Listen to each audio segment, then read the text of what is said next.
Ladies and gentlemen, welcome back to the Dota Pit League Season number 3 group stages. This is a series that I'm particularly excited for. It is Evil Geniuses versus ASUS.Polar, your North American squad versus your CIS squad. And in fact, two of the best squads out there right now. Despite some roster changes to ASUS.Polar, they've got a couple of stand-ins from Virtus Pro, and I think they're even better than they were before. Very excited to bring you the action. We just finished up yesterday with EG versus Team Tinker. Evil Geniuses showcasing a couple of interesting strategies, particularly in that second game, which was outstanding. Some of the most fun Dota I've seen. Now we've got this series, a 2-game series here. Evil Genius is sitting at 4-2 in Group A. ASUS.Polar also at 4-2. So a pretty big matchup to be sure. ASUS.Polar, of course, no stranger to having some fun drafts, a lot like Evil Geniuses are as well. But again, brought to you by One Game Agency, of course, produced by High Ground TV. This is Dota Pit League Season 3. Today, we've got Pip Muckle on production and observing. We've got Mott Packs and stats and jokes. We've got myself on casting, and Trouf is with me as well. Trouf, how are you this morning, man? I am doing quite well. I'm excited to watch this. I haven't seen the new ASUS.Polar lineup, or if I don't even know if this is a finalized thing, but I'm excited to see what they can bring to the table. I know FNG is a really great drafter. PPD showed us yesterday what he can do with some kind of new and quirky drafts, and yeah, it should be a good one. Yeah, they ASUS.Polar, last time they played in Dota Pit, they had this particular roster.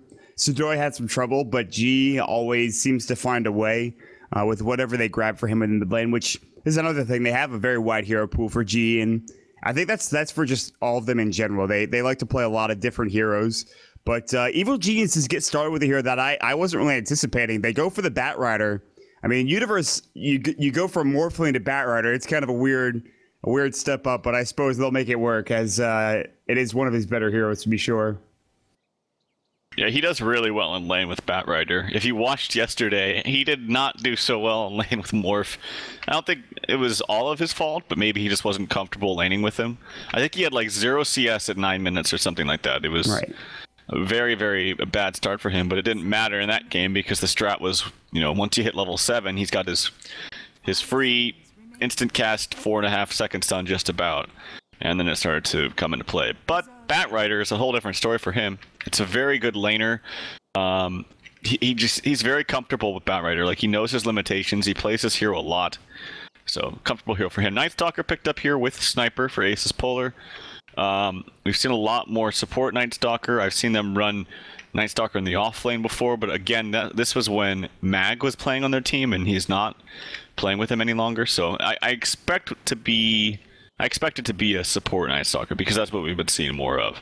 Mm-hmm. We've seen Night Stalker in this position where they'll duel off lane and then they'll send Night Stalker with the hero top. Like we saw C9 and Power Rangers do that. They send Night Stalker +1 top lane, and it actually turns out to be pretty good if they want to duel lane, which I think is fine.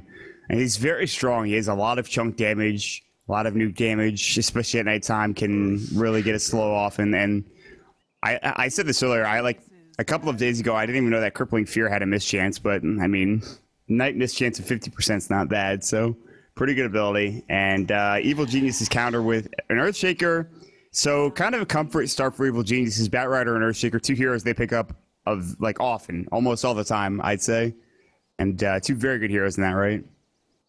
Yeah, Earthshaker's pretty good for stopping initiation. It's also really good for getting easy kills in the mid lane, especially when you're Radiant, because it's just easier to gank the mid hero when they're on Dire. It's harder. It's easier to just kind of smoke and wrap around on the upper left side. When you're ganking on the Radiant mid hero, you have to kind of like smoke and come under their tower on the bottom right side, but it's a little bit more difficult. It takes more time to get there. And it's a lot easier to gank the Dire mid, and it's easy to do it with Earthshaker. So you smoke around, you get off that block, and Sniper can't really go anywhere. So if they have a good mid hero that can utilize maybe Earthshaker, Fisher block ganking, it's gonna be very good for them. Also, Earthshaker is just really good on either side, just so you can block the off lane and make it a little bit easy for them, especially on Radiant, because Radiant's got a worse off lane start as far as the creep equilibrium goes. So Earthshaker's, I think, a little bit better in Radiant. They're going to have to find a way to shut the Sniper down, so ganking mid is definitely going to be a prime factor, and I think Earthshaker can help with that, but it depends on what hero they grab in mid right now. Like, Sniper is just going to crush almost any hero. It's kind of tough. Maybe they go for another Sumail Zeus, which had a really good time against Black yesterday when he played Sniper Mid. I think that was a very solid choice, and he seemed to have a lot of fun with the heroes, so why not pick that hero? Maybe ASUS.Polar banned out. Maybe they're watching the games yesterday. There's a good chance. We'll see what they decide to do. 38 seconds left in reserve time. So like I said, both teams sitting at 4-2 right now. I think a lot of people expect EG to be at the top of this group, but there's still a long way to go. They have to play ASUS.Polar and I think one other team, that team being NIP, and NIP is also currently sitting at 4-2. So definitely a long way to go here in the group stages. A couple more matches for almost each team. Group B is almost done as well. So we're getting down to the nitty gritty, man. We're getting towards the end of the group stages, and it's starting to shape up, and we're starting to see maybe what the playoff picture is going to be looking like here in just a bit. Yep. It takes a lot of time, but he thinks about it. He wants to get rid of the tree, which I think is smart because, well, I don't know. Tree and Night Stalker, assuming that Night Stalker would be a support, that seems like a weird double melee support duo. Maybe he's expecting Night Stalker to be offlane? I'm not sure, but you could expect the Treant to be offlane, honestly. It's actually not bad on Dire. But maybe he does want Zeus. Maybe he's also a little bit scared of, you know, hitting nighttime at 4 minutes and just getting kind of run over by the Night Stalker. Night Stalker is actually very good against Zeus because of the crippling fear. Like, you obviously rely heavily on all of your spells. You don't do any right-click damage, and even if you did, and when it's nighttime, you can't attack because you're going to have that miss chance. In fact, speaking of Zeus, it's ASUS.Polar that actually pick it up. That's that is an interesting choice, and maybe a pick so that evil geniuses don't get the hero, which I definitely think was maybe.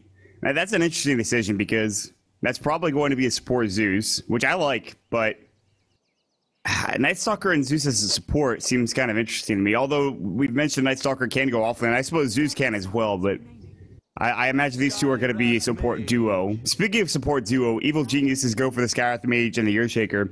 By the way, Mottpax has mentioned in Skype that this is arguably PBD's best hero. He's 24-2 all time on Earthshaker. He has only 2 losses on the hero that he's played over 25 times. That's absurd. That is insane. It's ridiculous. That is a really good stat. And the pairing right now, Earthshaker Skywrath, is really, really good. Like, this is one of my favorite pairings because I'm a big fan of Skywrath. He's not picked as much as he used to be, like during TI4. He was picked all the time then. I still think he's amazing. Like, he's just got the whole total package. Like, the only thing he's lacking is a stun, but I guess you don't really need it because all the other spells are so good. Instant cast silence that increases magic damage by a pretty good amount. You can zone out heroes on your own. You have one of the highest movement speed space as a support. It's just got everything. So when Earthshaker wants to spend time running around, maybe trying to get a gank mid or blocking top of the offlane or, you know, running around and stacking or something, Skywrath can zone all by himself. He doesn't need help. And when he does have help, it combos nicely with his spells too. So I'm just a really big fan of this hero in general. I think a lot of teams have been really picking him up recently, and for good reason. When you can't get the line and when you don't think line's good enough in this situation, Skywrath Mage will be better in terms of damage that you can pump out, and like you said, it's very good for zoning. Bristleback's the choice for ASUS.Polar, which can go safe lane, more than likely going to go in towards that off lane. Evil Geniuses grab the Shadow Fiend, so that's going to be their mid hero for Sumail. He's no stranger to the heroes. I was wondering what they were going to pick for their last 2 heroes for their mid and for their safe lane. Now they have to get something for Fear, and we'll see what it is. But they don't have Troll, which is what he's been playing a lot. You can pick Juggernaut. That's obviously fine, and that would be a pretty standard draft. One of the more standard drafts for Evil Geniuses that I've seen. But we'll see if they decide to go that route. Yeah, it could be a Juggernaut as well. We'll have to wait and see. They're going to want to find something that can do okay against Bristleback.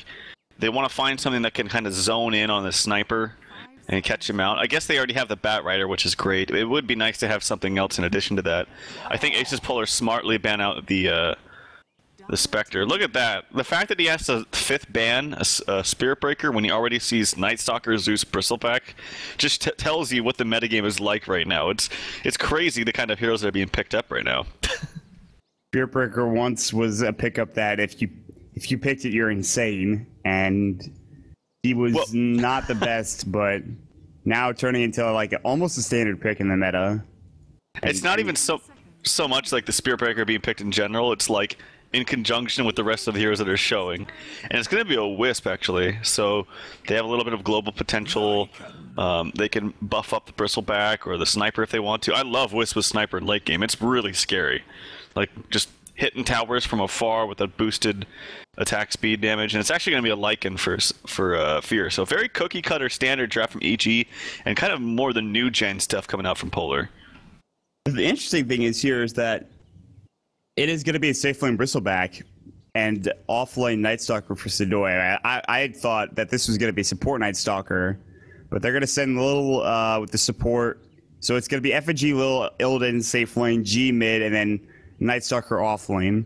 I don't think they go aggro try with a Wisp, but I've been wrong before, so I don't know. It's kind of tough, actually. Like, theoretically, they could go aggro tri-lane with it and do well. The problem is you're going to have a Night Stalker up against the bat, and that's just going to be disastrous. So if they had a better hero to go solo against the bat, I think they would go aggro, but they don't. So they can't afford to give bat a free lane and shut down one of their heroes easily like that. Yeah, Universe should not have a good time up here in the top lane, but again, you could always just head to the jungle and get some stacks going, and then you're fine at that point. So I think this is going to be an interesting... It really comes down to the start, because if Illidan gets off to a fast start, if G gets off to a fast start and they start snowballing, then all of a sudden you have to deal with those two heroes. And like you mentioned, IO plus Sniper in the late game. Not only is he going to just hit for crazy amounts of damage with the overcharge, and he's going to take a little damage, you can relocate him out if you decide to jump on him. And this is not like the last game where you had like, you know, a 7.25 second stun. You had global strategies from ASUS, you know, botsing in. There's not that potential. There's like a Batrider, Blink, Lasso potential. Maybe the Shadow Fiend gets Blink Yules and he Blinks Yules the Sniper, but the initiation really isn't quite there. Fisher from long range, sure, that's fine, but there's no clockwork to jump on the Sniper. So I think Sniper's going to have a bit of a better time. Although I said that last game up against, when it was Black playing it against Sumail Zeus, but that didn't really work out either. So there are other options. We'll see. Yep, and Sumail's going to take the bottom rune bounty. I think EG didn't want to contest top. They were scared of ASUS having a little bit better for level 1. They do have Earthshaker, but I mean the heroes on ASUS just want to fight early. So that's a bounty rune for Sumail. He's up to level 1.5. He's going to have his bottle up and 1 creep. Doesn't get as good of a block, but he's got raises to work with. I think he should be just fine.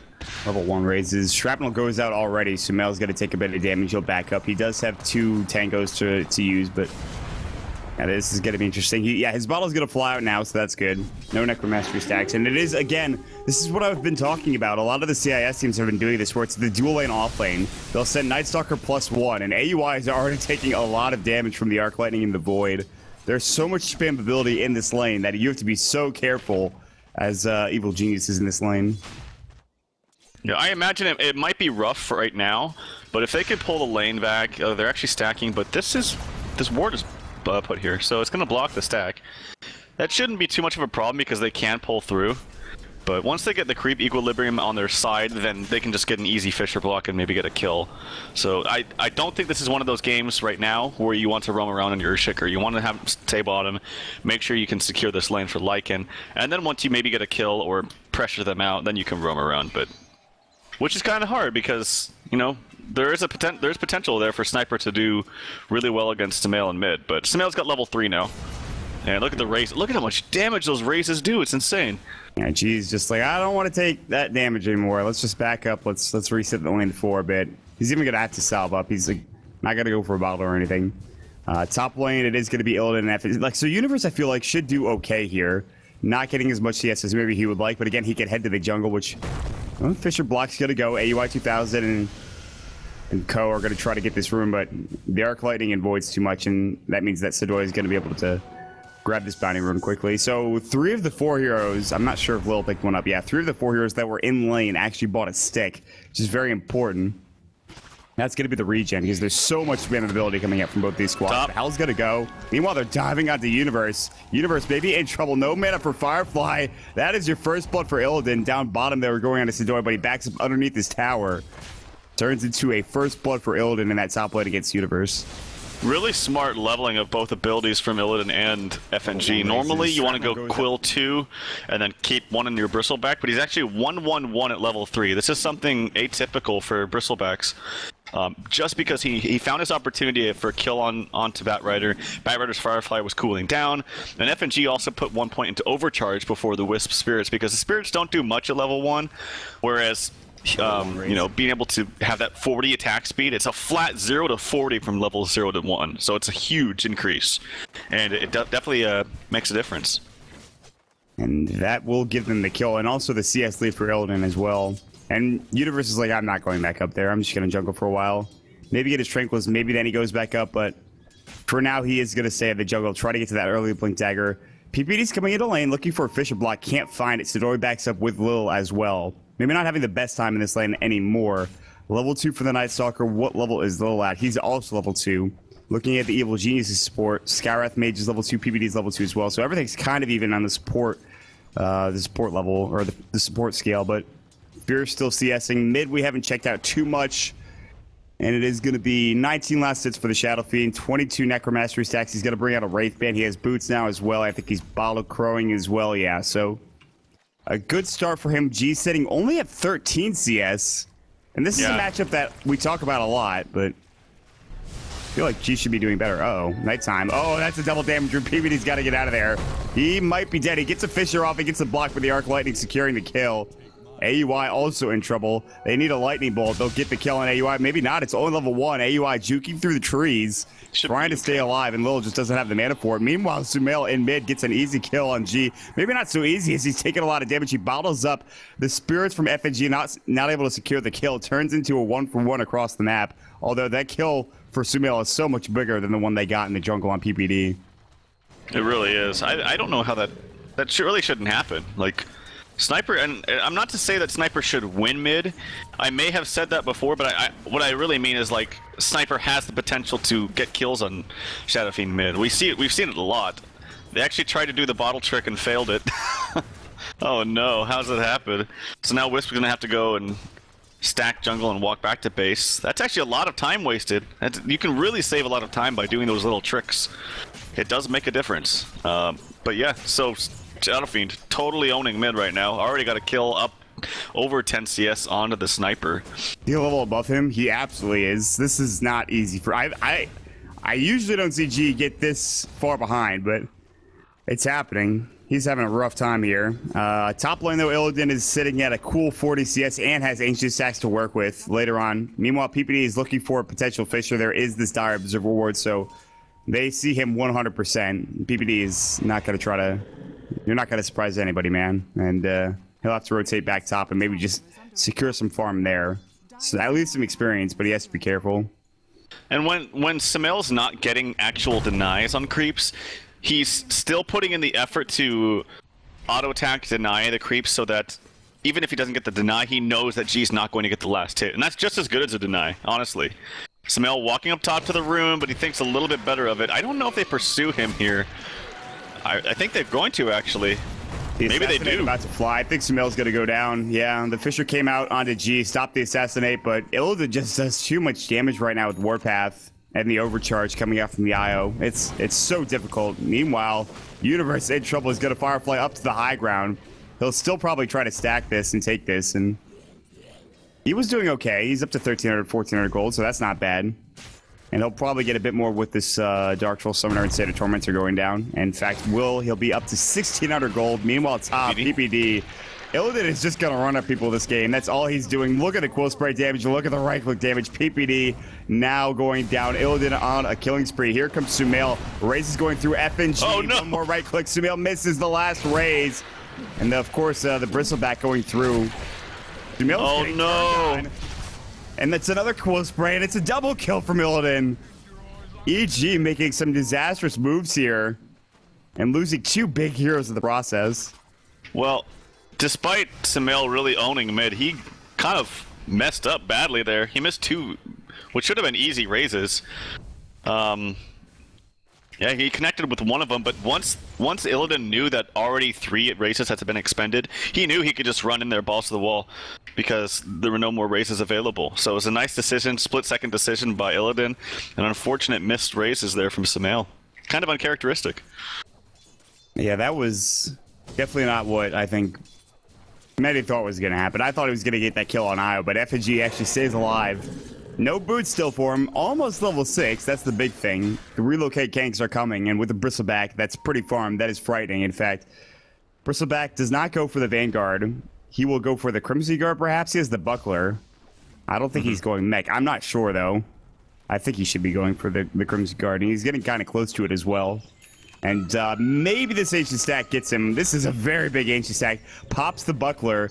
He'll sit with his back turned, hopefully, against all of the Ancients, and then just will spray them to death. God, this is so much gold. So much gold for them. And usually with Bristlebacks, you can take it pretty fast because those stacks start to add up. And I think it should be Crimson Guard as well, too. Mech is good. Actually, Mech is really good with Wisp, so if he didn't want to go for a Mech, it would make a lot of sense. He's going to complete the Vanguard, though, and maybe he goes Vanguard into... I mean, he has options for both. He just used the recipe for the Crimson Guard. He needs a couple other options for the Mech, so... I mean, getting a Crimson Guard this early, he's got Treads and possibly Crimson Guard at 9 minutes. That's ridiculous, man. Like, just being able to go and fight and then mitigate so much auto-attack damage... And this is one of those items where it's like getting it earlier on is so much exponentially better than having it later because people don't do as much auto attack damage in the early stages of the game, so it almost nullifies all of their auto attack damage. He made 1.5 thousand or 1,500 fear getting relocated on Viscous Goo. He's also silenced, but he's looking to turn this. He's going to try to go on F and G. He actually doesn't do any damage to him. He didn't howl. He really didn't do any damage there. Meanwhile, mid lane, they get the kill on G. They actually lassoed him up. Universe, that's his Blink Dagger, by the way. We didn't talk about this, but Universe has been very quiet in the jungle. With 45 CS, gets up to a 9-minute Blink Dagger. Meanwhile, Fear getting voided on. They're going to rotate bottom. Illidan Storm Rage is very tanky, and without lasso, I'm not sure how you kill him. They're just diving the tower, and Fear's going to go down here. Sadoy almost dying to the tower. He'll stay alive just barely. The Wolves trying to block his path. Sadoy will get out, and they really need Lasso to be able to kill Illidan. And not only Lasso, they need damage too. They have like no damage. Now that he has this Crimson Guard coming out, I think he should have it coming out. Yes, yeah. Just bought it. Also bought an Ogre Club, so in the makings of an SNY, I imagine. God, he is so farmed. I think he actually, yeah, he gave his stuff to Wisp, and then Wisp just relayed his items to him. So nice usage right there, saving some time. Again, all these little things add up as far as saving time and keeping yourself sustained in the lane as long as possible for the highest amount of farm. He's going to get... I don't think this is going to be a BKB. I think this is going to be an SNY coming up from the Bristleback, but I could be wrong. And with that, he just becomes almost unkillable. And Evil Geniuses have to plan for the very, very, very late stages of this game. Because right now, this Bristleback is so difficult to deal with. Almost impossible, I'd say. If they get a kill here, I'd be super surprised. I think they're going to smoke mid and try to kill G again. Because that seems to be an easy target to pick on. I mean, Universe also has a DD. He actually just wore off, but... Uh-oh, they know. Well, it's too late for them. They actually Zeus ult, but G just gets blown up. That is something they are getting, but they relocate mid. Effigy about to fall. Can they turn this on to Sumail? He pops the Crimson Guard. Requiem's going to go. Doesn't do the most damage in the world. Sadoy walking in as well. If they get Illidan, this could be huge. He's about to fall. Sumail with a double kill. The mega kill streak going to him as well. Sadoy, Fear chasing after him. They pause the game. Oh no, but it's 3 down all day. The unpause coming in. Evil Genius is about to take over. Another pause. Sadoy is definitely going to fall here. It's going to be 4 dead. Sorry he's lagging. I don't know who's lagging, but he's probably dead anyways. This is awkward. Yeah, this is pretty awkward, but what a turnaround coming in. That relocate, one of the most inadvisable relocates of the year, because that gave so much gold over to Sumail. I think it did anyway. I think he just bought his full... Yeah, he just bought his full Yules. Okay, cool. Yeah, I mean, it was okay, but they just needed to not have the Wisp die immediately, so when they relocated, they just all went onto the Wisp, and that's exactly what you have to do. In every stage of the game, whether it's early, mid, late, you always want to kill the Wisp first, because he's the most important. He's the one that heals up the hero that he's attached to. And just a really unfortunate series of events there. Illidan couldn't get enough procs from his back turned. They were maybe hitting him from the side a little bit, a front, a couple of the auto attacks. Tried to pursue, he went all in. He also didn't pop his Crimson Guard right away. I don't think it would have mattered, though, because most of the damage Wisp took was from magic damage, but yeah, and I imagine, yeah, Sidoi is definitely dead here. We got the reconnect coming in from ASUS.Polar, and as soon as that Wisp came in, man, you could tell she's like, holy shit, I'm dead. That's it. I'm gone. Good luck now. And I think if Bristleback maybe backs away immediately, he might survive. I don't think that's the case, but they get Sidoi. G is called, 4 down. Let's see the fight recap for that. 1,600 gold and 2,000, almost 3,000 experience going the way of Evil Geniuses. The majority of which of that gold and experience going the way of Sumail, which is huge, absolutely huge. And they get a bonus tier 1 tower off the back end of it. The Glyph's gonna go, and G, they're gonna try to turn on this. Fear in some trouble. He might be able to TP out. No, I don't think so. All right, there's at least a turnaround kill for G in there, which is something they needed. Some really sloppy play on both sides. Like, what was Fear doing there? Why was he still up so far? Could have just maybe got kills with the wolves. He really wanted to secure the tower last hit. I actually think that even G could have played a little bit better, and it's second that he TP's in. Shift clicks his auto attack onto the tower deny and would have got it, actually.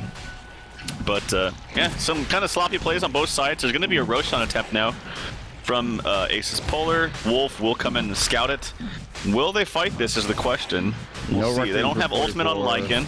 Yeah. They have a lasso up, ready to go, but he doesn't have Firefly. That's actually more important than the lasso itself. And he's got no Force Staff either. Looks like they want to contest, though. They're running over. By the time he gets there, he's going to have Firefly, and they're not doing this quickly enough. They know. PPD walks in almost. Lil's going to walk up to the high ground. Sidoi chasing after it as well. PPD kind of baiting this a little bit. AUI is going to throw up the concussive shot. Sidoi? I think he's dead, man. He is dead. He gets Flame Break back under the high ground. Illidan's running it as well, maybe inadvisably so. Sumail has his Yule Scepter. He's going to raise onto G. Sumail actually taking a lot of damage from that lightning bolt.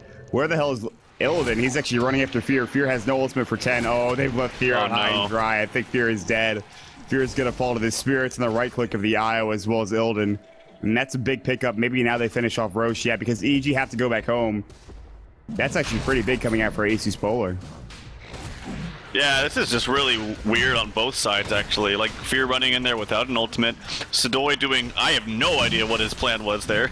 Like, he's walking uphill without vision. And then just died without really casting anything. It was a big win, though, for Polar. Like, they got the better kill onto the Lycan, who's way more important than the Night Stalker. They got the Roshan, which is obviously big. And Ern picked up for the Wisp, which is obviously core for him. And another pause, unfortunately, coming out for the Zeus, who seems to be having some lag issues that are plaguing him, but he's got some good levels. Speaking of the support Zeus, we haven't really talked about him.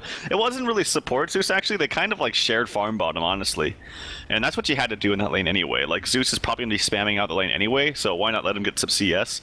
He's up to Tranquil, Soul Ring, looking towards a Midas, actually, which I do like. I think that it's very important that ASUS.Polar make sure that they have enough fight in the late game. It sounds crazy to say that they don't have much more late game than EG, but EG is just a very solid team in the late game. They have Batrider, who's great in late game. Lycan is pretty damn good. There is a chance that some of these heroes can fall off, and Zeus wants to make sure he's relevant from the very, very late game. He didn't get maybe the start he wanted, although he is 1-0-1. It's not like he's died. He has 29 CS as well. Sidoi has 32, so they prioritize the farm a bit heavier for Sidoi in that bottom lane, but Lil's still been involved in a couple of kills and a couple of fights.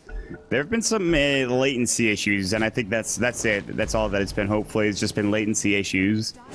And it actually turns out that we are ready to go. We're ready to get back into the game. All of the heroes for Evil Geniuses, with the exception of Fear, are top currently. And ASUS.Polar look to spread out the map and maybe just get farm and continue on. For G, he is then stifled pretty heavily. If you look at where he's the net worth chart, he's below the Batrider right now. He has his Mask of Madness, and that's really a huge pickup for him. That's going to provide him so much damage, but he also needs a lot more than just that item. So he has a long way to go, and that's why I think Zeus goes for the Midas, because they know that if they're going to take this game, maybe they have to take it late, because Illidan is not We thought he was invulnerable, at least I did, but turns out he dies pretty easily without that IO around him. Yep, that really is the name of the game. Without that Wisp behind his back, he can be susceptible to the burst damage of, you know, Batrider, Lasso with Skywrath ulti, and even Samael's ulti does a ton of damage. I think it would be really smart for him to pick up a pipe. I really think pipe would be great for them. Almost all the damage for, I want to say, the longest time on EG's side is going to be magical damage until we hit the late stage of the game when Samael starts building like Butterfly and Crit or something like that, and then Lycan gets his items, but it's all magical damage right now. Ah, man. More disconnects. Is gone. I think I'm not gonna harp on it too much, but I got a bad feeling about this one. I got a bad feeling about it. Oh dear. Alright, well. Guys, I do want to say before we continue on here, which who knows when that'll be, thank you for making Dota Pit such an important tournament. 250,000 prize pool, and it's only getting bigger as we move forward here into the playoffs. I can't believe we have this many people supporting us. It's actually amazing. The Twitch Season Pass as well has been picked up by a couple of people, and I thank you guys for that as well, which is really cool. Twitch Season Pass is definitely a cool idea. It's a one-time purchase, so definitely check it out. You want to support the tournament, but don't want to buy a ticket, a compendium, or any of the chests in the Dota store. So and the emotes, it's pretty cheap too. Forever. I mean, it's amazing. And the emotes, yeah, the emotes you get for all time. You don't lose them because you're like not subbed. You keep the emotes. It's a one-time purchase for some pretty awesome emotes. My favorite is Deep at Ice Frog, please. I've said this numerous times. Or if you want Pimp's Face, I mean that's good too. But that's great, right? I mean, you can spam my face whenever you want. It's pretty good. I think Deep Pit 322 has to be the best one though. Yeah, Deep Pit 322 is another good one. Yeah, definitely. I'm a big fan. Can we ask our subs to like spam the best? Yeah, just subs if you have. I mean, you have all the emotes. Just go ahead and throw them in chat. Like every single one of them, all of the emotes. 322. What's the 322 one? It's like a badge that says 322 on it. Ah, okay. It's really cool. I know. Ice Frog Please is literally a picture of Ice Frog with the word please under it. The real Ice Frog, by the way, you know, the real one. I mean, it has been kept a secret for the longest time. Now we got him in our emotes. Ah, okay. You know. The real Ice Frog. The real one, dude. So real. We gotta reconnect. So at least he's back in the game. Zedoy, hopefully you've gotten everything settled. I'm gonna check ping, but I don't think that's gonna be indicative of where he's at. And good to know that I cannot, God, because whenever you ping, it keeps the people's names that they're on currently in Dota 2, not the names that they have in. You can use the Steam overlay though, like the players in current game. Oh, I can't even use it. Stream doesn't see it. What do you mean? Production value. Well, either way. Oh, well, it doesn't help. Yeah, the ping, I can't tell who's who, so we lost, I guess. You have to cross-reference the pictures. But you can do that. You can open Steam Overlay, use View Plays in the left-hand side, and then you can look at the pictures. This is how we do it. All right, boys. This guy, the Pimmuckle. Damn. He's a smart dude. What a guy. All right, I got his picture now. Let me look and see who he is, what name he's under currently.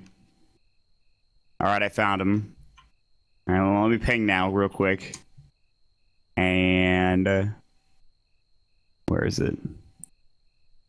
There it is, 214 MS, which I mean is not really indicative of like him, like, because I think it's most importantly it's like packet loss. Yeah. Well, like that's console ping too. So when he pings in game, it's probably going to be something like 140 is my guess. 150. I mean, console ping is round trip time, so it's like the whole. Is this played on East? Yeah, it's East. Should be East, right? Yeah. Okay. So yeah. Oh man, even my replays, even my instant replays have pause. This is when stuff's not getting. I was gonna mention that. I was like, I bet these replays are gonna have pauses in them. Yeah, I mean, I don't know, like in the middle fight where Illidan just YOLO'd in. I mean, this is important. I can't like cut off the pause because there's important things to be clicked. Yeah. I actually failed in the cutting, but I never fail, you know. Pimp, are you talking to us or are you talking to the No, audience? I'm not muted on stream, dude. I mean, whenever there's a pause, I'm gonna unmute myself just so people are like, "There's a ghost in my ear. What in the actual hell is happening?" You know, just for the extra effect. You want people to be freaked out. Of course I do. Okay, good. People I'm need glad to know that we who have they. that priority. I mean, if you say like, "Man, we missed another kill," #fire Pimp, people need to know who's gotta be fired, right? All right, Here we go. Have fun in the game. Well, it's been nice knowing you, Pimp. We'll see, I don't know, whenever. If there's another pause. Yeah, next pause. Ice Frog, please no. We're back in the game. We made it, everybody. Universe did pick up his bots, not going for that 4-staff. Game move momentum. Illidan's GPM over the last 5 minutes is 235. Not great. Not really good. And Sumail's, I'm sure, is a bit higher. He's already up to 2.8k. I thought he was going to go for a blink dagger, but he's holding on to this money. He's investing in the... He's really thinking about putting this into a trust fund, it looks like. Down bottom, Illidan and the rest of ASUS.Polar are going in onto this tier 2 tower. This is not a great trade for EG, but I don't know if you can fight into Illidan with an Aegis and all the heroes bottom currently for ASUS.Polar. So they'll throw up the Zeus ult. EG spotted out top. They're considering whether to continue on, but it looks like they will just back up, and ASUS.Polar will take the tier 2 bottom. Yep. And, yeah, you don't want to fight into this at all. Illidan almost has his S and Y. I still really advise him to maybe think about getting a pipe. I think it'd be really, really good for him. Like I said, almost all of EG's damage right now, and for some good time, is going to be all magic damage. I'm wondering what Sumail wants to go for. I think he's just going to save out and just buy a BKB and altogether. Probably has to sell an item anyway, like maybe a stick. And then, I don't know what else he wants to buy when saving up this much gold. I think he's thinking about it. He's walking actually down the lane. I don't know. He's got options, but we will see. He's really taking his time here. Whereas for the other side of things, let's see. I thought Zedoy would be more farmed than this, but I mean, with the exception of Illidan, they really haven't, like, they're so top heavy. That's a term we use often, but Illidan is the only person above anybody from EG. The rest of them are sitting right in the middle. Even the Batroad is above G at this point. And then it just kind of goes downhill from there. Lil's at 4,000, 3,600 for Zedoy, and then, well, I mean, the IO is not supposed to be farmed, but at this point, it's really just Illidan has to do so much work in these fights and create so much space for G, which, I mean, it's a possibility. Does he have anything flying out? Yes, a Ogre Club, which should be the start of a BKB. Lil picks up his minus as well. It's bots coming out for Shadow Fiend and a Yasha, so Sumail is very speedy. Meanwhile, they're going to find out PPD. I think they might have relocated there. I'm not sure. I don't think so, actually, and he just TPs away. They're just down there farming, and they found him. Darkness comes out to kind of make the nighttime come a little bit faster. Sumail, he's hiding up top. He's maybe anticipating Zedoy running in here. He does get silenced, and they relocate. Easy kill. I don't know what that was about. That was Zedoy found him and then proceeded to just say, "Hey, he's over here," and then he silences him. He can't use his ultimate. And if he had BKB, he would have gotten it off. I'm just throwing that out there. G is gonna get lassoed. The wolves spotting him out. G is dead as hell. Fear gets the kill. So, and they'll trade a core for a core. Fear getting involved that time, Illidan in the other engagement, and he picks up a Necro 1, so Fear definitely going for this standard Lycan build. Zedoy is running at PPD now. PPD, we talked about the game he had yesterday on Earthshaker where he had such an early Blink Dagger in that second game. This game, not as much luck. He's sitting at 18 minutes and 400 gold. I mean, he's not super far off, but it's still going to take him some time to get there. Yeah, I think they're actually prioritizing more farm on him this game, though, than AUI, just because AUI is buying the wards. PPD, he's trying to get more farm than he normally does. Maybe he just realizes they really need this blink on Earthshaker to actually have extra damage in fights. Sumail goes for the Yasha, and yes, he's very, very speedy, but I think he's definitely going to need a BKB against the Zeus and this Night Stalker. Like, they're really going to need this magic immunity for him. So maybe this is a casual Yasha, and then he goes for a BKB afterwards, but he definitely needs the BKB this game. He's also thinking that he needs the Manta, because like what a lot of pro players will do is they won't get the BKB and they'll just get the Manta to get rid of a silence. Actually, PPD's in some trouble. He should be fine, actually. But they'll get They'll get the Manta over the BKB because BKB, obviously, you waste through charges when you use it to get rid of like small silences, and you don't want to do that. Fear? Okay, he'll be okay too. But with Manta, it's like you never have charges to waste. Like, you're never lowering your duration. So, in a sense, that's better. But, I mean, the damage coming out from Zeus is going to be so strong. Well, it's time for you to TP as well, buddy. He's dead. Okay, he's dead. He yules up and he's gonna die. The second Requiem almost killing Lil. Meanwhile, bottom lane, they're gonna find G. Again, it's the sniper versus Shadow Fiend trade that we've seen like all game. It's happened like 3 times. One hero dies, and the other hero dies. Sumail actually, if he had TP'd immediately, maybe lives there, but the lightning bolt came out. They're gonna relocate on PPD. PPD doesn't have TP, and they know this. Fisher's gonna come out. He'll try to juke a jive in the trees. I don't see him living. I think he might. Oh, the Zeus ulti. That's probably not, that's gonna keep. Oh, they brought him back. They brought him back. Why did they bring him back? And Fear gets the kill on Io. Illidan's trying to help out, but oh man.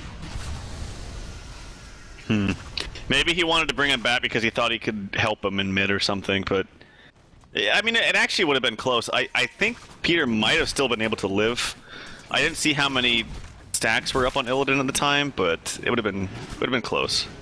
Universe getting hunted down by Sadoy. They have a ward in lane. They know where he is, but they're not going to chase any further because there still is that tier 1 tower top lane. Had that tier 1 not been there, maybe he continues to chase, but the threat of TPs is too strong from Evil Geniuses. Universe is having a heck of a game now. I mean, he's got his blink bots and a 4-staff at 20 minutes. That's not bad. That's not bad at all for Universe. And he also has a Smoke of Deceit if they want to go for somebody. And when you get your 4-staff, that is really when you start making plays on a Bat Rider. And so if he really wants to, he can try to find a pick with the rest of his team. Another Midas now completed for ASUS.Polar. It is on the side of the Night Stalker. They're really preparing themselves for the late game. And they might be able to get there. Yeah, this is a really late Midas for him, though. I don't know if I like this Midas on the Night Stalker. I think he just needs to get any kind of items to help him, because I just feel like he's not doing much. Like, he's running around, and he could be halfway to Nags right now, which would definitely help his team, but this is really going to delay his worth. Looking for a creep to Midas, he'll get level 11 off of it. So that, at the very least, that's good. Just keeping up in levels. Zeus ulti, scouting things out. That is one of the innate problems with ASUS.Polar's lineup. Oh, Fear. All right, never mind. He's fought. He wants FNG. All right, that's why I can't set his TP. He'll get FNG. He might even get Lil as well.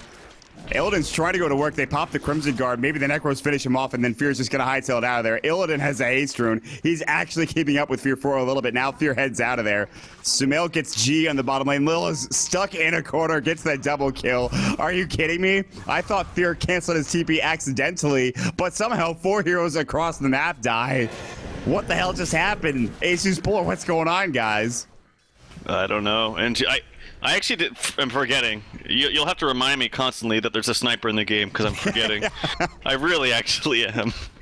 He is just not able to do anything. Yeah, he's not doing anything at all. And yep, there's the Manta. So that will be a nice way to dispel the silence. We'll see if he still has to get BKB, because the way that they've snowballed in the last literally 3 minutes is actually insane. This reminds me of the game 2 yesterday against Team Tinker, where they were not doing so well. Actually, it was even worse than that instance, but you know, ASUS.Polar were looking really, really good, but after G's fed up 6 times, and then the Lycan just seemed to burst with farm out of nowhere, and this Necro 3 is just doing work now. You just seem to have a plan against the sniper almost every game, and they've got it done every time they've played up against the sniper, at least what I've seen recently. So sniper's not really the hero who to go for, it seems like. Maybe he's good in a certain circumstance, but in this situation, EG are really... That's why the thing they have this big lead is because G is just not helping out and he's dying too often.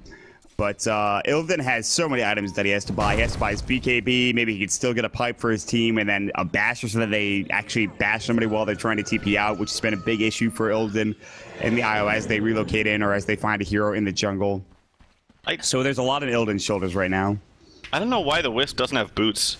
Like, I don't know what he's trying... Like, I know he's trying to, like, just be efficient and get items faster and not spend the gold, but the problem with Wisp not having boots, especially with the Bristleback who gains charges, which means he gains movement speed, is that he's gonna outrun the Wisp, and the Wisp won't be able to keep up. And especially in engagements when smart teams will always focus the Wisp first, he won't be able to make maneuvers and run away because he's just too slow. So I think that's a really big thing for him not buying boots. Again, I know he wants to be resourceful and get, you know, core items rather than something that doesn't really do anything as far as stats, but I really think he needs the boots. Evil Geniuses scout out the Roshan again with the Wolves. Universe is still in base. He'll TP. He'll bots actually to one of the creeps, and now he's gonna Firefly. Look for maybe an initiation. Can't actually use his blink. The Zeusel comes in, and they'll grab the kill onto Lil. The Requiem's gonna go, but now Illidan pops the BKB. Sadoy's about to fall. Can they turn this fight? The Yule Scepter is up. Illidan's BKB is going to work. Fear body blocks Sumail. Now they pop the Mantis Tower as well. Sumail in a lot of trouble. Requiem about to go. No, Raze first. Now the Requiem pumps up an FNG. Actually looking to relocate out. Might make it. And actually, Illidan not able to get the kill. Fear TP's away. It is a 1-for-3 exchange. Roshan is taken down by ASUS.Polar. Illidan taking a lot of damage. I think he took a lot of the backlash. Fisher's going to come through, but it's on the wrong side to block him in. They can't get the kill on Illidan. They can't waste the Aegis, but a couple of kills going the way of Evil Geniuses. So the trade is definitely in favor of Evil Geniuses. It might be close, though. I think it should be in favor of EG. Yeah, well, they did get the Aegis still up onto Bristleback, but the sniper is just food for them. Universe gets another kill bottom, actually, with a Yule Scepter now, so he's super fast. He's up to 430 movement speed, and that's static. Like, it's not with a phase boots or anything like that, or any kind of boost. It's just all the time he's running at 430. So really fast for him. Again, yeah, the Vlad's is coming up. But I really hope that he still gets boots for his sake, and they need to protect the sniper just a little bit more. Like, he needs... Okay, it looks like he's in the rush for BKB now. I hope that's not an SNY. I think he really needs the BKB. If not only just for the getting away from the magic damage from Earthshaker and Sky, like, if you saw when Illidan activates the BKB, the extra damage that the Necros provide, I know you don't really think about it, but it does block it, and it's actually pretty effective. That damage from those Necros can be pretty insane on heroes like Sniper. I mean, speaking of it right now, look at that. G's like, get me the hell out of here, team. Lil's like, don't worry, I'll take the damage for you. We both might die. They actually back up. The shrapnel comes out, and the Necromanians are going to find this ward, and they'll kill it. It's just kind of crazy. The Necromanians, the wolves running across the map, like D-warding, getting kills on their own. They have minds of their own, it feels like, but Fear is the one controlling them. There's the Bastion coming out, which I expected from the Bristleback, and they're going to relocate mid, and AUI is in a heap of trouble. Mystic Flare goes on to FNG, Zeusalt secure the kills, Raze. They Yule's up Illidan, and they actually kill. They've got now Illidan behind enemy lines, but he's going to BKB. Now they have to try to kite him as best as possible. I don't know if PPD will be lucky. He's going to try to juke through the trees. The Night Stalker is coming with the DD. The Assassinate PPD is going to fall. Now the last one Illidan, but where's the follow-up? He's so slow as well. Now he pops through Crimson Guard. They get the bash. The Yule's up from Universe for the time being. ASUS.Polar turning his fight around. It's 3 for 1. Fear in trouble, has to run away with his ultimate now. The Shapeshift going to work. And it looks like he should be able to get out. He doesn't have a TP scroll, but meanwhile, Sumail bots his top. He's like, if I can't fight you head on, I'm going to take a tower of yours. This tier 2 is mine. They do have Glyph, and they can rotate back up. We'll see if they do so. God, Illidan is so good at Bristleback, man. Like, all the movements he's making, and just, for instance, when he knows that the Earthshaker's gonna die, he just stops wasting his time getting the kill, he lets someone else get that so he can use his movements more effectively somewhere else. So he hones in on the Bat Rider, and just the way that he's ordering his spells and the way that he's moving around in his fights is very, very calculated and smart. And it's really fun to watch him play this. Like, normally you don't see a one-position Bristleback have this much of an impact. You usually see them fall off. They try to build too tanky and they don't do enough damage, but I love how he transitions into a Basher. That will most definitely be an Abyssal Blade. I know he loves to get that right away. So, very nicely played here from Illidan. Look at the net worth on him, too. My god, he is like 4,000 over that of the SF of all heroes. 19,000 net worth now as he continues on here, and the Aegis is helping him a lot, obviously being a bit more aggressive. Zeusalt goes again. Force comes out. He wants this last move, but he can't get it. He's actually going to have to Yule's up, but I think he's still dead. Universe going in, and these Zeusalts have been on point coming out from Lil, making sure that Universe cannot get that blink off. And now AUI has to pop his TP nice stall. That was a really good Fisher blocking Illidan, and it doesn't stun him, but it actually makes sure that he can't get the right click off. That's huge. Yeah, really nice play from PPD. I'm wondering if he intended to do that or if he just didn't know that the BKB was going to be activated, but nonetheless, great job. These Zeus ultis are so good too, by the way. Like, keep in mind if you're playing your pubs as well. Like, don't save it to KS. Like, use it right away in the engagements just so that your team gets the vision. That's the most important thing. So what happened there is they got the vision of the Batrider, which meant the Night Stalker was able to quickly apply the silence. And since, you know, Universe doesn't have a BKB yet, he can't do anything about it except Yules and just wait for the inevitable. So very nice play and nice teamwork there from Lil and the rest of them. And Universe is a very big target as well. I mean, he's very farmed, at least for a Batrider. He's still higher than G, but G will soon be eclipsing him now that he has his BKB. I think he'll stay alive and fights a bit more easily, but he still has to deal with Lasso, obviously. PPD is in a bad spot. He can blink out. I think they might have spotted him. They haven't seen him yet. FNG's looking with the spirits, and they're not going to find him. Uh-oh, now they did find him. PPD has no TP for about 2. Zeus ult, blink, he's just going to try to TP out now, and he'll make it, yeah. That was awkward. Yep. Aegis is gone, but that's just a safety net for Bristleback. I don't think he even really needs it all that much, and thank God, yay, FNG's got boots. Now he can maybe keep up. You see how fast Illidan is, though? And this is without the tether. So it's 469 with 4 stacks onto him. With the tether, I imagine it's haste movement speed. Just wait and see if he actually tethers him in a second, but the point being is, like, he will outrun him. Yeah. you need to be able to stay linked up to make Wisp effective. Kind of like the Kobold Foreman yesterday for Fear with the Troll Warlord. A little bit unnecessary, but Lycan is going to take down the tier 2 tower. He has an Assault Cuirass, so buildings don't stay alive too often, and they need some sort of armor reduction. They need a way to chew through Bristleback. I mean, he does have 16 armor currently, but they have. I still think EG have an advantage, but it's actually dwindling pretty heavily now. They had a almost 7,500 net worth advantage. It's now down to about 2,500. Ag's done for the Zeus, which is huge. Yeah. Yeah, look at the items coming out. Axe for Zeus, Abyssal now completed for Bristleback. They could wait out for next Aegis too. It's going to be massive. I think they put the Aegis on Sniper. He needs to live for once in these fights. Oh, Fear is in a heap of trouble. And there's the Abyssal. Fear's going to get assassinated. He's going to get voided. He's going to get blown up. My God, they killed him quickly. That took not much time. Yep. That's really good. And they did it before he was able to even cast the shapeshift animation. Maybe he gets away if he casts it early enough, but probably not. It was on cooldown. Oh, was it? Okay. Yeah, like a couple seconds when they initiated on him.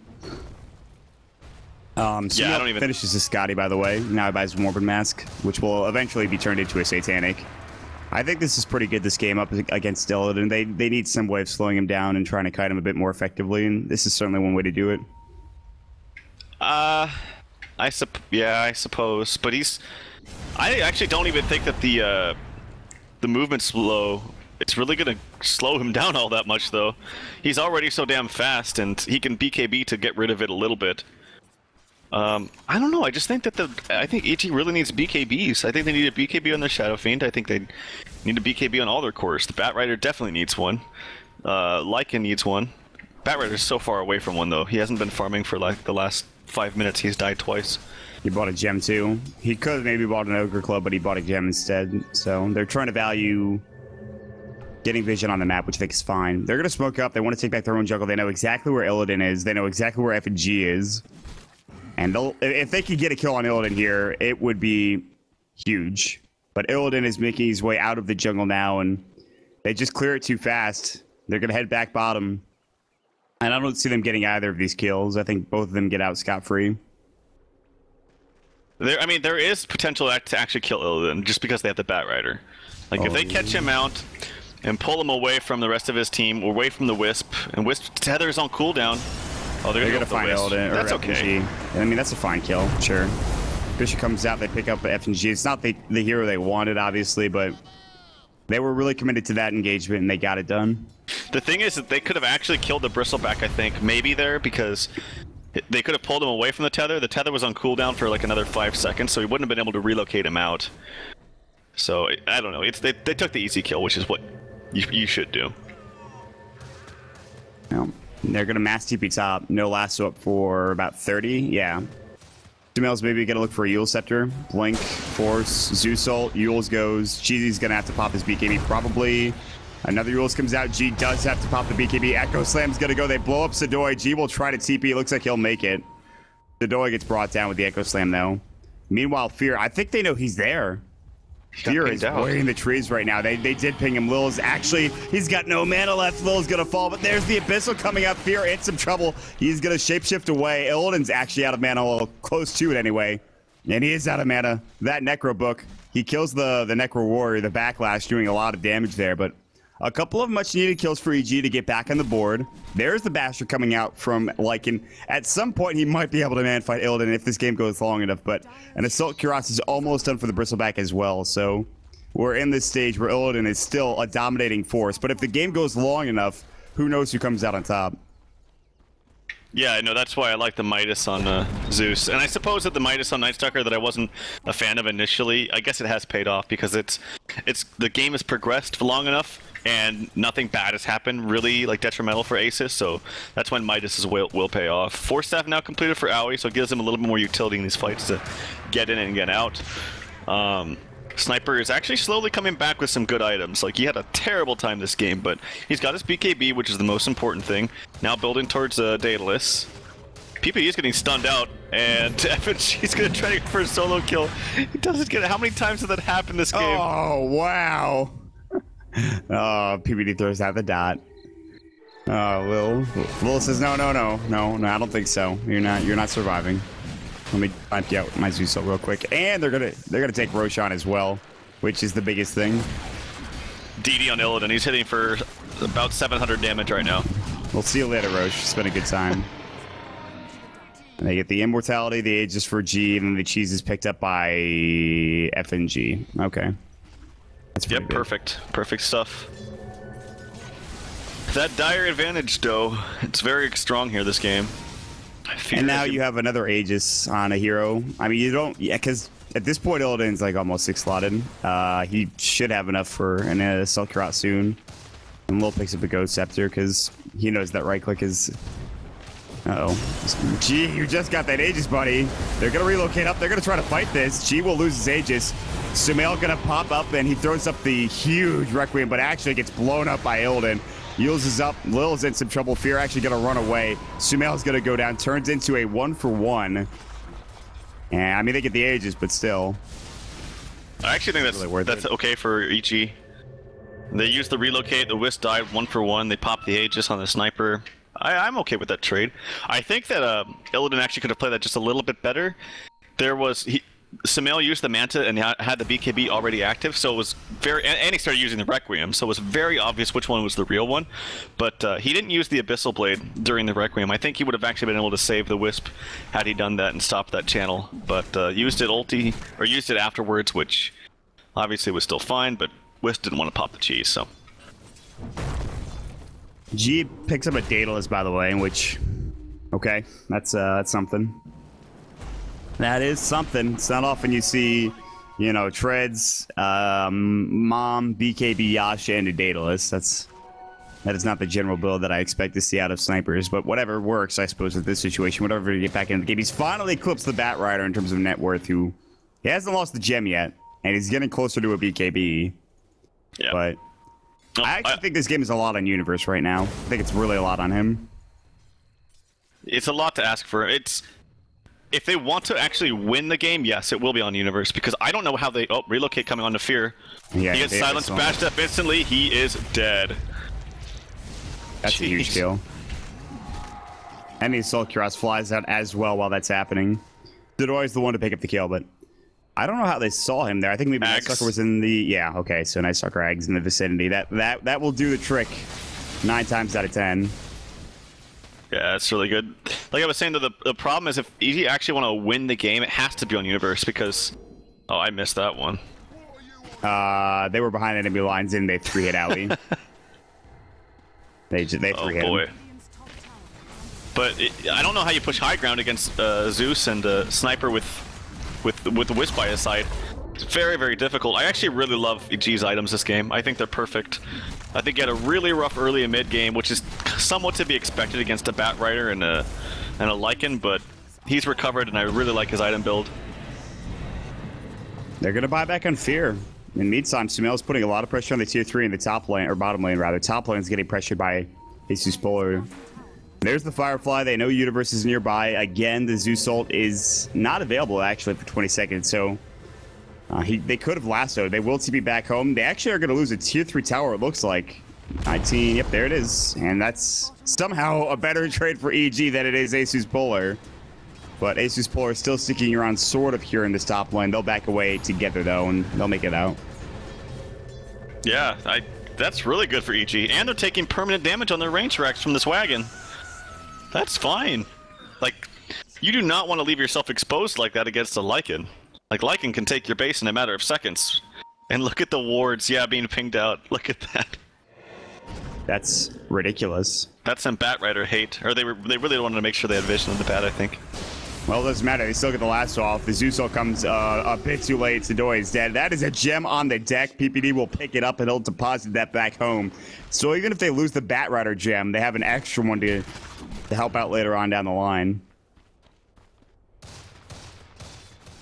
Even though they had the vision on the trees, is not going to help as they rotate over. Sidoi actually just... I think he tried getting out and stayed too long for whatever reason. Now there's a Satanic for Sumail, by the way. I'm still not sure that's enough. I don't think he can really man-fight because of the Abyssal Blade coming out on Bristleback. That's the biggest issue, and he does so much damage as well. And they have no BKB for Sumail as well, which we've discussed time and time again. Yeah, I mean, he's very, very tanky now, though, and he can kind of... He doesn't want to man-fight the Bristleback, he just wants to kind of stay alive as long as possible, give off his aura, throw some raises down, slow a little bit. He's not going for a, DPS build at all, it's just more of a... how long can I last in the team fight and kind of kite him around kind of build. God, these wards on the side of the map, man. It looks so weird to see them there. Almost bothers me. That's 2 wards, by the way. That's a full set, just dedicated to the Batrider.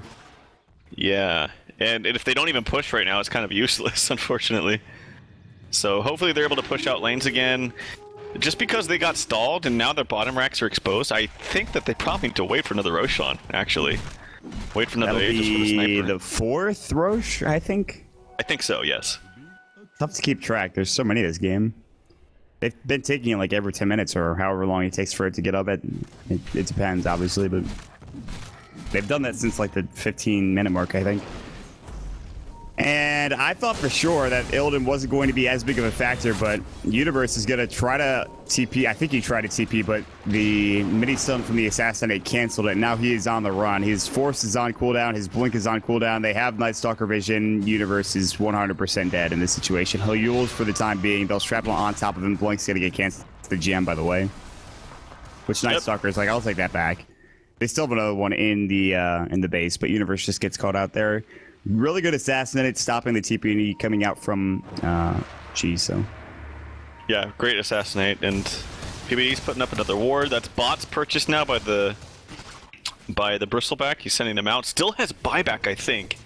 Yeah, just 46 gold surplus. And here they go. They can force out a Batrider ulti, but they are going to have that extra vision on the side. I guess it doesn't have it inside the base, but that's what the axe is for, right? Yeah, I mean, they know. This is so hard for Universe now. You look at the vision that's coming out. Meanwhile, Fear does push down. I mean, this is the problem. They have to actually TP back. They can't keep going because Fear is split pushing effectively enough. He's even going to shapeshift away. He's kind of afraid that they're going to chase after him, and I don't blame him, depending, just because of how this game has gone. And Illidan is now 6-slotted, 100%. I don't really think you sell anything. Maybe an S&Y and then buy something else, but I don't know what else you get in this situation. He can sell as a Crimson Guard, I think, and get a heart. Yeah. Or Daedalus, maybe, if he really wants the extra damage. Think about it. If he's putting up a ton of extra damage because of his Warpath, if he gets 6 stacks on that, he's going to be hitting for like 450, and he has a chance to crit on top of that with the extra damage from Daedalus. It could be legit. We'll see. Sumail getting a pause going real quick. All right, we're back in, I think. Well, we're about to be anyway. So the Zeus ult scouted them out. Universe, I think they're just like, they're trying to farm around Universe because they know how important that BKB is right now because of the Zeus ult. And ASUS are going to buy Smoke of Deceit. They don't have any enemy vision in the jungle, but again, that's what the Night Stalker's for. And they'll head into their own jungle just to try to clear it out. Now, speaking of smokes, EG will use one of their own. Smoking in nighttime against an Ags Night Stalker, though, is very scary. I think they're predicting Roche to be up, but it's not up for another 2.5 minutes, so that's definitely not going to work out. But yeah, they do have to be careful. This is a 5-man smoke also from ASUS, and they will have the edge because they have the extra vision from the Night Stalker. So they can see them before even popping their smoke. That's the advantage they have. And EG actually it's gone. They have the initiation potential. Lil's looking. They pop the darkness. Now it looks like EG, they're maybe in a bad position. Illidan's going to pop his BKB. Universe looking for a last one, but he gets silenced up. He'll use himself. Sadoy getting chased down. What a huge Fisher block from PPT. They're going to grab 1 and 2 on the side of Evil Geniuses, though. They're taking the fight. Now Lil's going to fall. It looks like they abyssal up 1. Now Illidan gets abyssaled as well. PPT uses his Echo Slam. I'm not sure if it hit on anybody. G in the backside is wrecking everyone. Now he's going to get right-click Sumail. No Satanic. G is so low. Zeus buyback coming, and they take 4. The ASUS.Polar win the fight handedly, and that is the benefit of the Ags Night Stalker. EG are hemmed in, and they can't find a way to get out. And ASUS slaughter them, and G will purchase up now a Scotty, heading towards middle lane, looking to take this tier 2 tower. Fear has to be careful. Jeez. Yeah, he could buy the whole thing, too. Maybe he wants to save for buyback, but I don't think he needs to. They know Batrider doesn't have buyback, and Sumail, if they actually looked at his items, he bought out the Crystallis, so he won't have money for buyback either. PPD buys back, but with no Echo Slam available, I don't know how much he can do other than stall for a little bit with a Fisher. And that's a Blink Dagger picked up by Lycan. He's got out his mobility. Illidan clears out this Rax with the help of G in literally a moment's time. This is going to be 2 Raxes, I think. I do not see. I think this might actually just be game. ASUS.Polar played that last fight so well, even with the Fisher block, which I thought was amazing for PPD. Fear is going to blink in, looking for Illidan.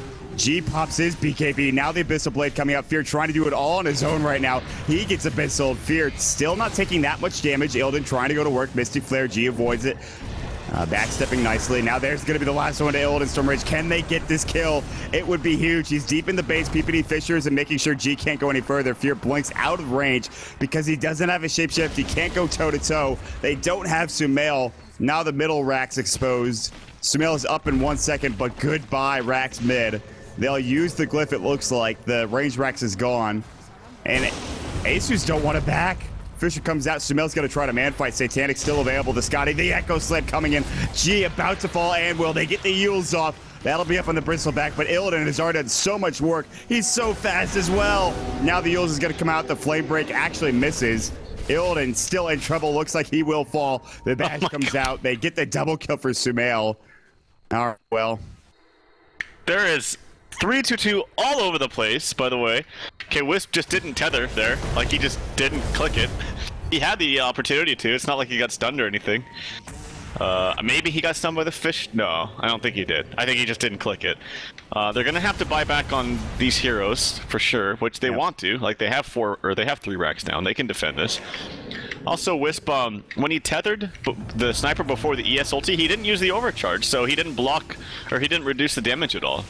Which is the whole reason why you want to be able to tether people. So, kind of some misplays right there. They don't have to buy back on the sniper at the very least, which is very important. Roshan is up. Maybe they do want to buy back. They might have to buy back NG right now. How fast can they take this for Evil Geniuses? And Sadoy is going to have vision, I think, here in just a minute. Yeah, they see in the pit. Now the high ground.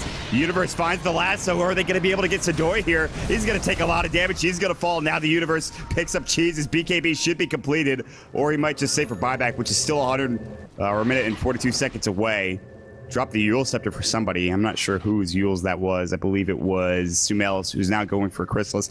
I think Evil Geniuses still theoretically have a shot at this game.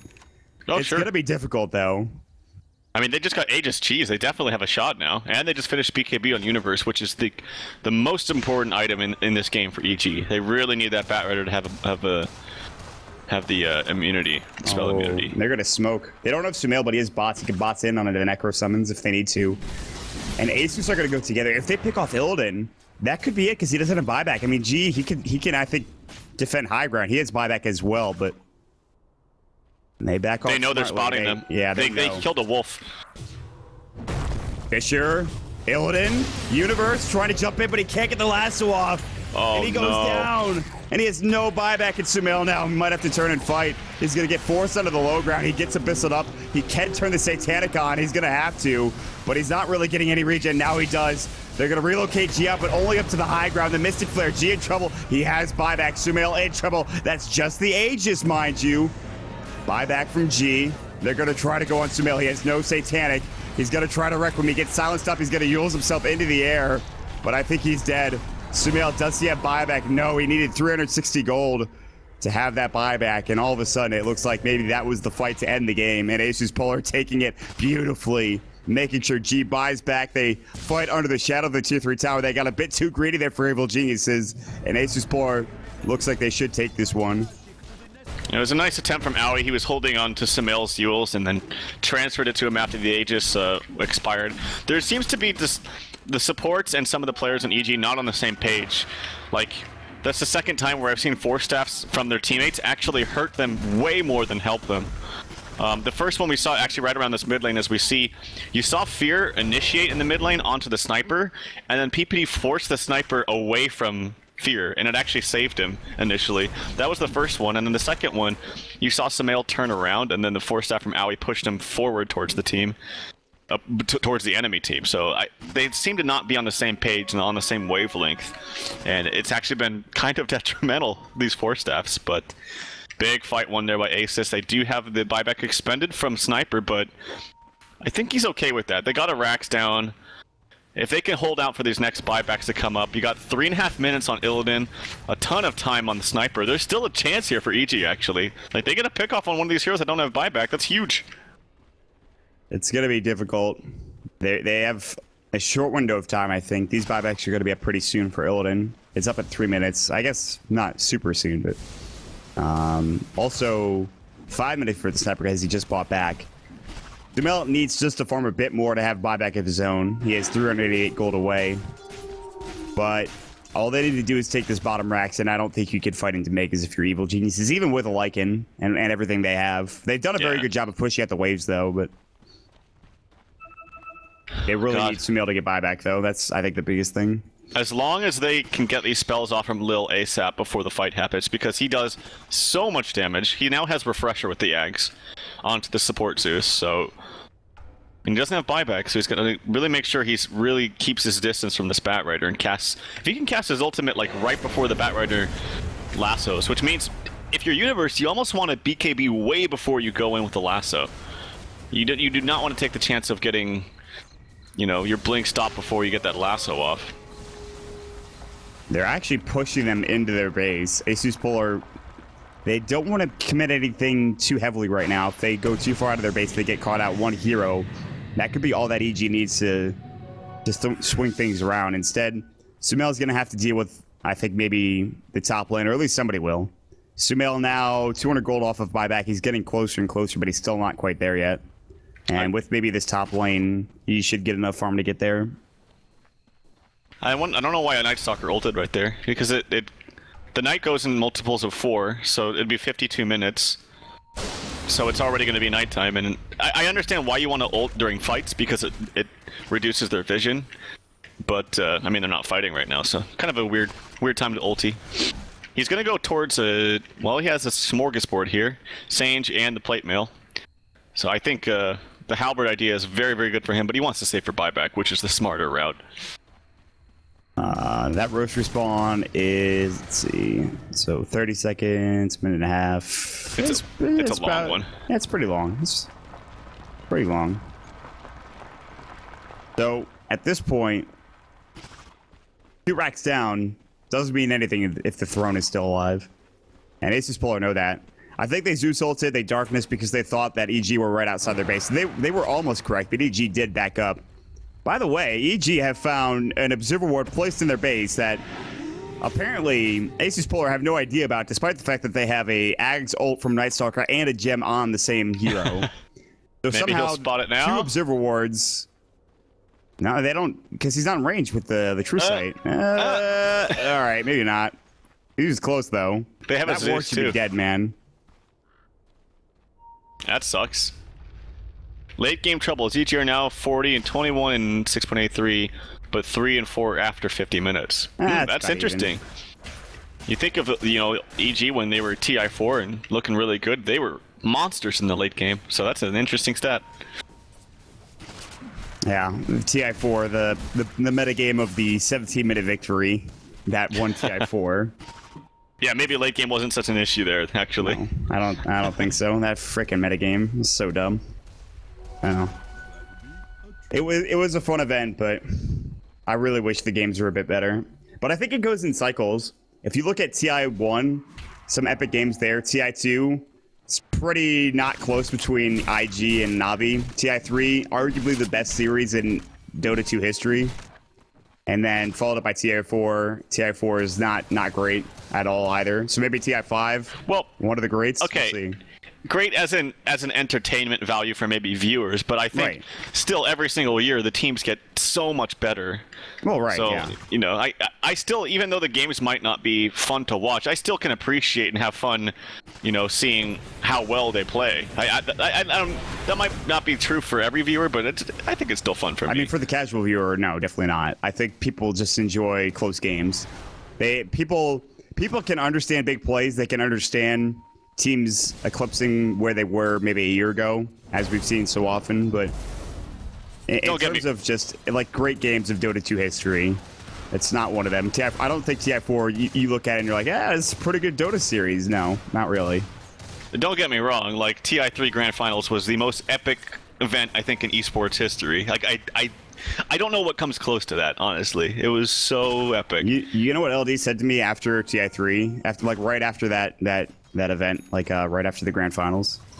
He said you just might as well make Dota 3 at this point because you're never going to get a better series in Dota history. Well, yeah, okay, but it's not all about that, and there's still tons of great Dota to be played. Just because it's not all super close doesn't mean there's not some value in it. No, I agree with you 100%. It's hard to find a series like that, though. There have been games that have been absolutely outstanding. In almost every tournament, you'll find one of those games. But to have a series in its biggest point, I understand where he's coming from, but there's definitely a chance that another series like that can happen. Anyways, back to the game. We haven't really talked about it for a couple of minutes here. And Lycan picked up a Mjolnir. So they're going to try to fight now. Evil Geniuses. The buyback situation is now... It's not come to a head. Universe doesn't get his BKB off before he looks for a lasso, so he has to force down to the low ground.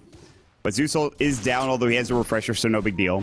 So if you look at the buyback status at this point, Sniper doesn't have it. He's actually only 86 gold off. They're going to TP bound bottom. FNG's probably going to fall here. He Ghost Scepters. Maybe he won't fall. Okay, their last raise killed him. He relocated bottom, I think, to push it in, and then died. Yeah, that's kind of interesting. It was a nice attempt, actually, to dodge auto attacks and kind of throw them off guard, but Smell was on point with a quick raise. And since he had his Ghost Scepter on it, did extra damage. Well, I mean, he doesn't have buyback, so... I mean, that is one of the most important heroes at this point in the game. But... Nah, at least the effigies are still alive for EG. They don't have the Zymorphling one anymore, but... Flexing by Universe. 0 commands. Come on, guys. Vovo, give me Visage item mats. Old man. The effigy for fear. Good stuff. Nice, nice. What's this? Buff Treant, please. I like that. That's 12 commands. Meanwhile, Evil Geniuses. They find a double damage rune. What about Roshan? It's going to be up in... just a couple of seconds, actually. Maybe about 20, 25. And Sumail and the rest of EG are nearby, but the darkness has popped, the smoke is up, and for Evil Geniuses, if they take a fight here, they might be in some trouble. Although there is no FNG IO, he will be up in 15. It's a very tough spot for both teams to be in, actually. The important thing, though, for Polar is that they got all their buybacks. Like, they can afford to run into a team fight, have not so favorable casualties, but then buy back and come back and win. I mean, EG's going to have buybacks too, but they're also down 4 racks, so it's a little bit more scary for them. Oh man, this is... EG actually have to just TV back home. They can't contest Rush now, and The Aegis and Cheese is just too much on whoever they give it to. It's so hard to fight into now. And the buyback status is a lot better for ASUS.Polar than it is for EG. There's just not enough gold to go around between the 2 sets of racks down, the lack of jungle farm. Roche is dead. The Wolf was about to scout it out. Aegis goes to G. Cheese is picked up by F and G, unsurprisingly. That is the, I think, 5th Roche. Universe is going to jump in, but wow, that Abyssal Blade got up instantly from Illidan. The Fissure block the relocate further on the other side of the Fissure wall. Heads to play from F and G. Illidan doesn't have an Aegis. Now the Abyss are coming out. Zeus ult, double Zeus ult. Sumail trying to man up. They get the kill. The Echo Slam comes through. G pops his BKB. Sumail getting peeped by G at this point. Sumail is stun locked. Perma-stun, in fact. And actually just goes down. PPD as well. Buyback coming in from Sumail. They bought back on Illidan. They have to defend their homeland. Evil Genius is back in. That's about as good as the fight could have gone for ASUS, or for EG rather, but it's just not enough. There's just too much damage from G. There's too much damage from everybody. Fear hightails it out of there. He doesn't have to expend buyback, which he still has. But this is still... apparently, ASUS.Polar just can't finish this game off, man. Well, Sumail was so damn tanky there, man. I was wondering when the hell he was going to die. But with the Butterfly, they were actually missing so many attacks onto him. And if you saw, Bristleback was relying a lot on the Vlad's lifesteal, but since he was missing a lot of his attacks, he wasn't getting the lifesteal. Like, the other option was to just turn around and let his Bristleback come into play, but he was like, I'm gonna man fight, I got extra damage because of my ulti, but he wasn't lifestealing because he was missing so many attacks. So this is the point where MKBs are gonna start to come into play now. I thought, actually, Sumail was getting bashed up, but I think he just stood there at the last end of that fight. We do have a replay. I'm going to send it over to Pimmuckle. We're going to see exactly what happened again. Pimp, what's going on, man? Yeah, this is going to be the first replay we're actually talking about. And I just got to say, G had an incredibly lucky bash. Great fissure by PPD, but that was a very smart decision. FNG, he was relocating behind enemy lines, and Illidan... First of all, FNG didn't actually use an overcharge because he was invis. He had an invis rune bottled up. I'm sure no one actually caught this because, well, obviously it's a wisp, you can't see this. And then there was just a perma-bashing happening. And I gotta say, this fight, I was questioning FNG's decision because the Bristleback wasn't that tanky and he had to buy back for this. But if you don't get killed as the wisp, I think this is actually the huge thing because he doesn't have buyback right now. So what a fight. What a freaking fight by ASUS. So I've no idea how EG can come back from this. Well, we're gonna find out with you guys. Back to you. Well, ASUS.Polar again around the Roche pit. This time, Roshan's dead for a longer period. BKB. This is the when people talk about saving their BKBs for the late game. I'm not sure this is what they mean, but it is a full 10-second BKB duration now for the Lycan. And he buys that out, and he doesn't save her buyback, so he knows that the next fight is all or nothing. Because Sumail will not have a second life. No one on his team, in fact, will have a second life. ASUS have that luxury. How many of them actually have bots? None of them who have buyback have bots. So this is kind of an issue, is that you lose 1 or 2 heroes here for ASUS.Polar, then all of a sudden, maybe EG could take this fight. But again, Universe has had one of the roughest times. I mean, he has 19 assists, but still, he needs to get his BKB off early. There's the Zeus ult. He walks in, he doesn't BKB, and Universe is in trouble. He has to BKB now. Blink is up in 1, and I think they have to back up, but oh, the Manta illusion's coming out. And Assassinate's going to go, does not bring Universe down. His BKB now on cooldown for 70 seconds. Lil's ultimates have been absolutely outstanding. Another Fissure block coming in to siege onto the tier 3 tower. G is doing so much work. His Aegis is still up for a long period of time. And Universe really just has to wait for his XBKB because Lil already has his refresher back up.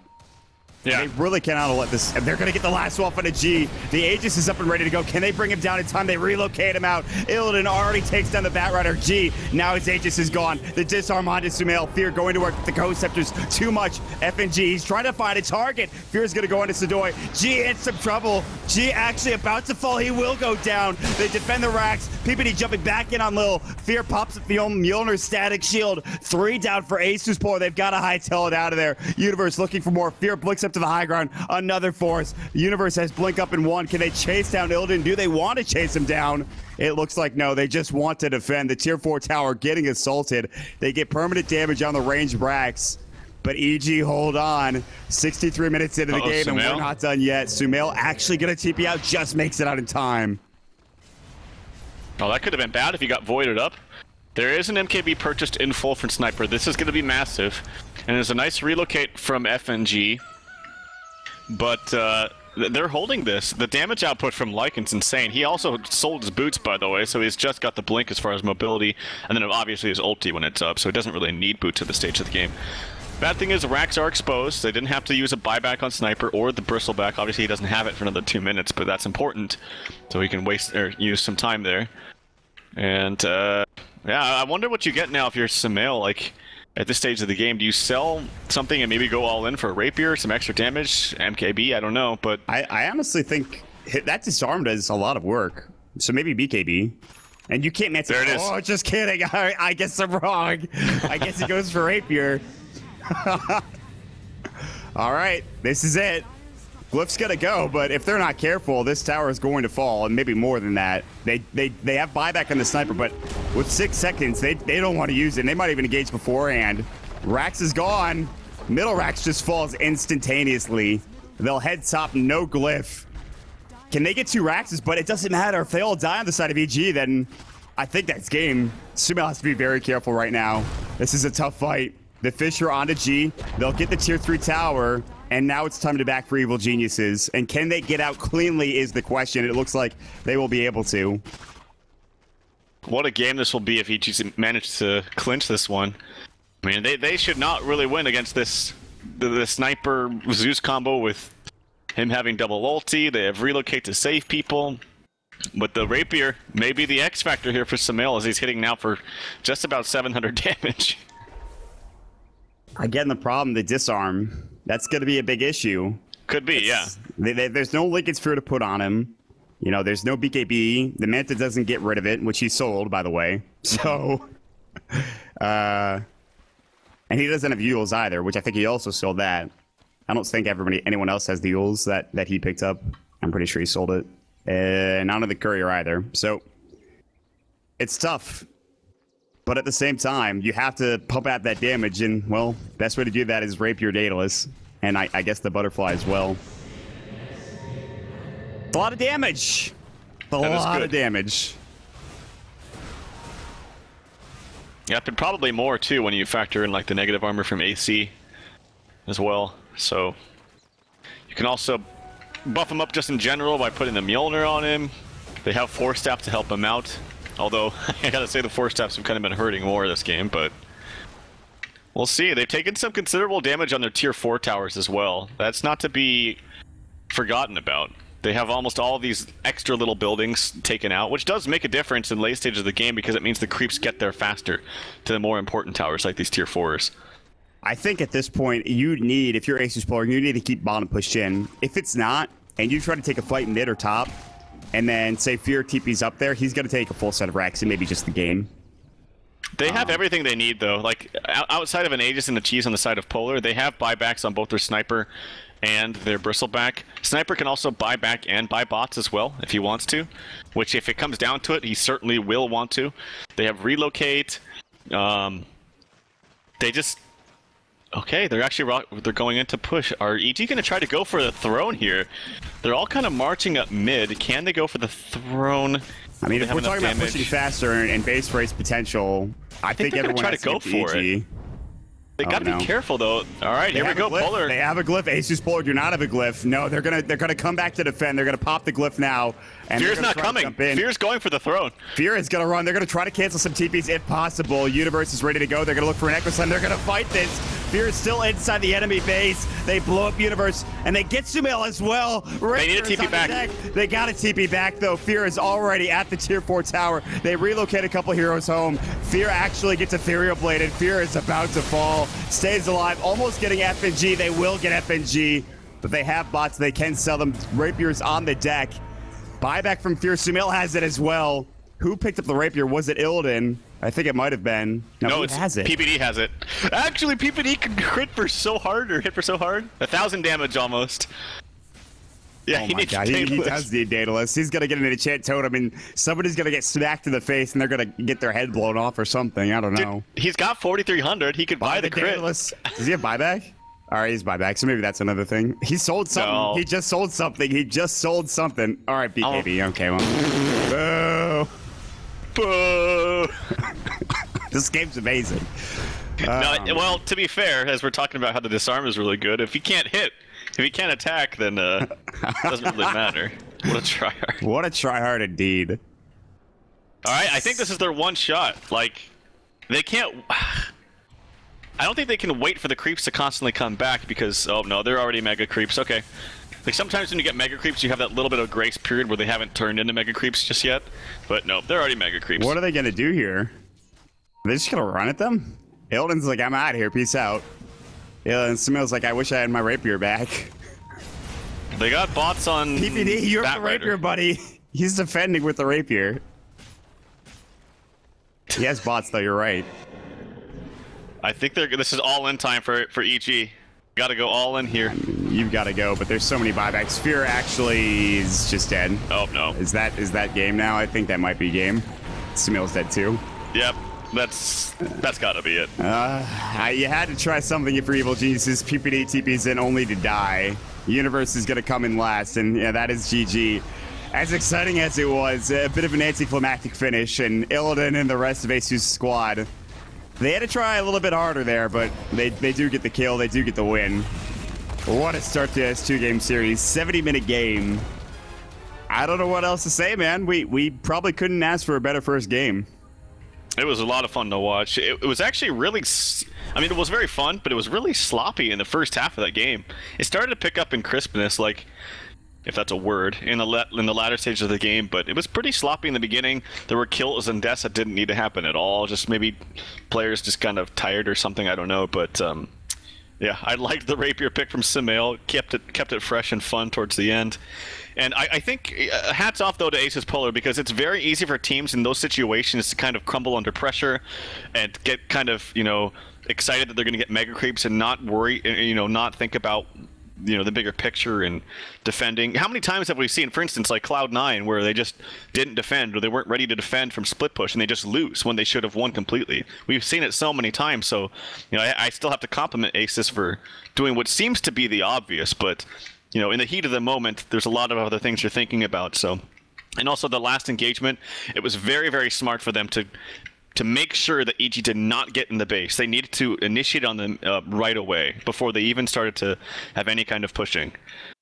So very nice draft from ASUS. I gotta say, Lil, I mean, we didn't talk about him too much, but the damage output from a support Zeus, and in the late stage of the game, having a Refresher Ags, Veil, Ethblade, look at that. Double Eth, double ulti with Veil on top of it. It's so insane, the amount of damage output. They blew up Fear at the end of that game. And pretty much every other hero as well. And I think a lot of that has to do with Lil. And more importantly, stopping the blinks from Universe earlier on in the game was absolutely outstanding. It's not an easy task to do. One of the best Batrider players out there and stopping his blinks. And ASUS.Polar played that beautifully. ASUS.Polar looking like they want that TI4 or TI5 spot. They want that invite. We'll see if they can take the second game or if Evil Geniuses will tie the series up 1-1. Again, ladies and gentlemen, we have to get to the next game. We're a little bit late, so I won't go through the whole thing. You can see everything over here on the side. But thanks so much for joining us. We'll be back in game number 2 in just a second, guys. Stick around.